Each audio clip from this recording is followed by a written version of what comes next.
Tai ką, lyderiai, mokslai baigęs, kas po to?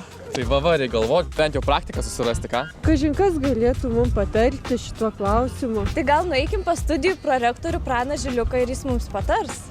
Va čia tai mintis. Prašau. Labadiena, prorektoriau, gal galim porą klausimų? Sėskit. Taigi, prorektoriau, greitai baigiame universitetą, jau reikia ir darbo ieškotis, reikia susirasti darbdavį. Gal ką galėtumėt patarti šio klausimu? Na, darbo tikrai reiks ieškotis ir dėl karjeros galima nebejot, kad ji bus, tik tai klausimas ar gera.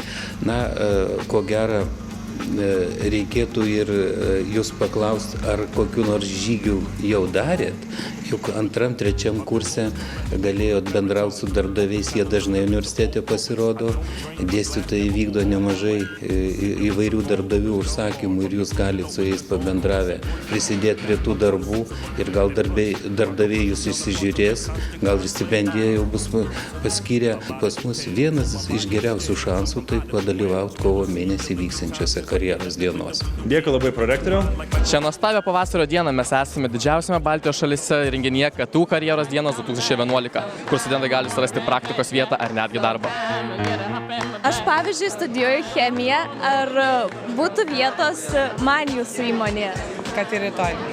Turim nemažą didelę įmonę Sovietskę, gamybinę, apie 1500 darbuotojų. Ir sunkiai ten atrandam informatikų. Taip kad manau, kad iš Lietuvos ten būtų galimybė įsidarbinti. Šiuo metu turim irgi daug praktikantų, kiekvienais metais imame labai daug praktikantų iš KTU ir pozicijos yra įvairiausios. O už šių durų vyksta KTU organizuojamas renginys Ingenium, kuriame darbdaviai bendrauja su perspektyviausiais KTU studentais. Užeikime pasižiūrėti.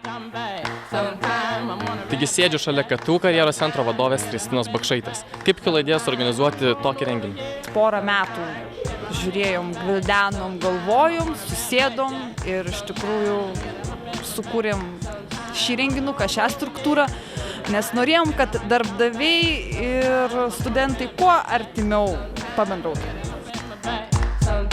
Nuostabus renginys, sakyčiau, galimybių pilna. Jo, bet dėl tų galimybių reikia dar padirbėti. Padirbėsim, bet dabar yra kitas reikalas. Žinot, kad karjeros dienos yra ne tik dienė dalis, bet ir vakarinė.